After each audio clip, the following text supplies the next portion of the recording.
The model photography industry is dying. There, I said it. The model photography industry has been coming to a screeching halt in recent years, and for good reason. Let's take it from the top.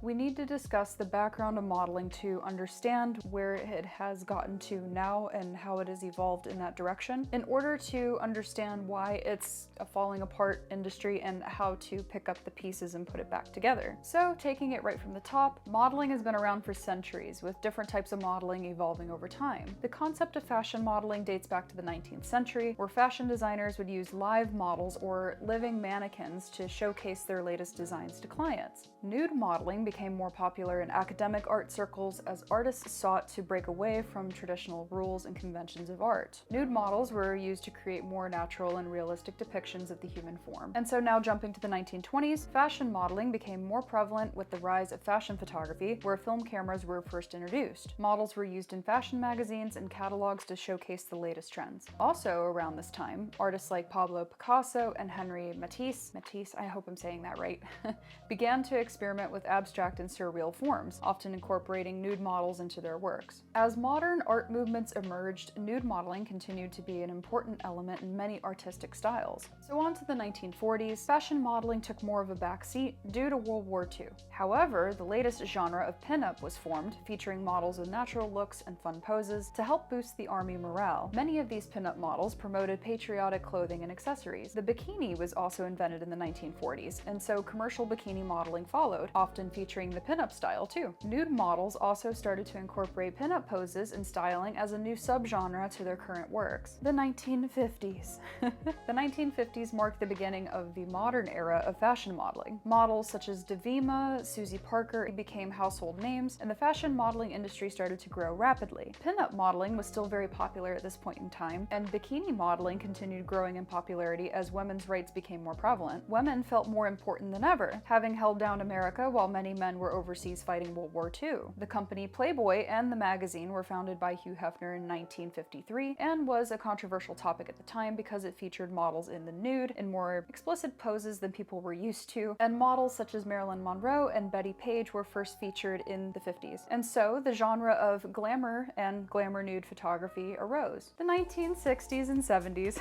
This was the era of the civil rights movement, and it made huge waves for models of different ethnicities and backgrounds. Caucasian people used to hold the mainstream standard of beauty back in the early 1900s, so when models of diverse ethnicities entered the modeling industry, new standards of respect were formed for people of other ethnicities other than Caucasians throughout society as a whole. This transition was the beginning of diversity being celebrated all across the world. The concept of the supermodel also emerged during this time, with names like Cindy Crawford and Naomi Campbell becoming synonymous with the industry. Film cameras were also widely available at this point, and given the popularity of pinup and glamour styles as a whole, many people were intrigued and decided to purchase film cameras to pursue photographing freelance models during this time. The concept of art nude modeling began to extend beyond traditional art circles and into the realm of photography, where photographers such as Helmut Newton and Robert Mapplethorpe gained notoriety for their provocative and often controversial depictions of nude models. The 1980s and 90s saw the rise of runway show and the fashion show spectacle, with designers like Versace and Chanel using models to showcase their latest collections. Models like Christy Turlington and Linda Evangelista became fashion icons during this time. Bikini modeling became very mainstream as well, with the rise of TV shows like Baywatch featuring models like Pamela Anderson and Jenny McCarthy. DSLR cameras were made available to the public starting in 1989 and took off in popularity very quickly. People loved that the DSLR cameras were less complicated to operate than film, and loved that they processed digital images instead of using film, so you could get a lot more images from a photo shoot versus potentially wasting physical film from operating a film camera incorrectly. Because of DSLR camera popularity amongst photography enthusiasts, freelance models were hired much more frequently for personal photography projects. In the 2000s, all modeling genres continued to evolve forward with the rise of the internet and social media, making it much easier for everyone in the industry to connect with each other, and making it much easier to connect with consumers. For example,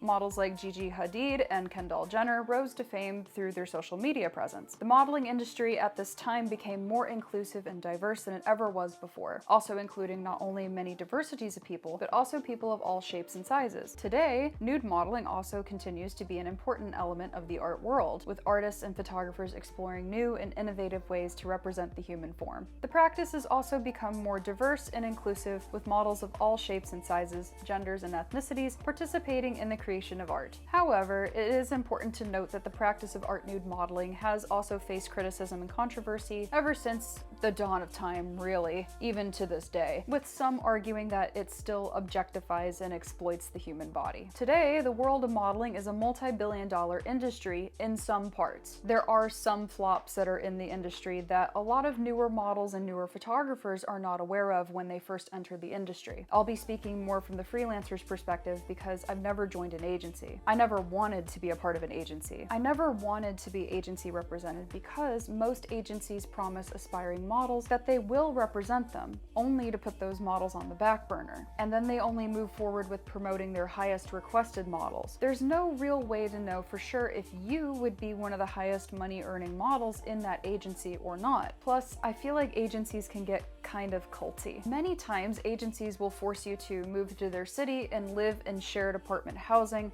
that's way overpriced in the city that they're based in, and only pay the models quarterly, meaning only 4 times a year. And the worst part about agencies, which I think we can all agree with, is their strict body measurement requirements. Because God forbid you fluctuate 5 pounds in weight and you get fired for it. With all of that information from the time that I started, I felt like I could just book all my own photo shoots on my own without any of that hassle. And thank goodness I did that, because at least I skipped all of the agency restrictions. I became my own brand, and it was just as simple as background checking companies and photographers before I would book with them. I became my own brand, and it was just as simple as background checking companies and photographers before I would book with them to always make sure that I was as safe as possible. So on another note, publications aren't what they used to be. Publications used to be prestigious and pay their photographers and models a substantial amount for contributing to the magazine. Nowadays though, the tables have turned. Every single magazine wants to pay its contributors in exposure and hopes that the contributors just go along with it. Sometimes they even request that you pay them to be in their prestigious magazine. Please don't ever pay for a cover or a centerfold or anything towards a magazine. The magazine should always pay you because you help them generate sales by existing within their pages. Without contributors, there wouldn't be a magazine. And what's worse, many random people have started making magazines that are actually just scams to make you feel like you're going to get major exposure if you pay to be a part of it. Many of these so-called magazines are just spin-offs of major brand names because many people don't know major brand names can also lease out their name to another entity, so long as they don't use that name verbatim. If you ever see a magazine that has a random country tag below it or one that doesn't have any dates on it, then you need to steer clear of being a part of that magazine at all, period. If you really want to be a part of a publication and you believe it to be legitimate, look up the models and photographers in the publication itself and then ask them directly for their opinion. This can be daunting, but I promise you it's well worth it. Ask them if they were compensated or if they got more followers after they were published. This information should help you make an educated decision if going forward with a specific publication is right for you. Now the question is, why have publications turned out this way? And why are the agencies so crummy to work for? Well,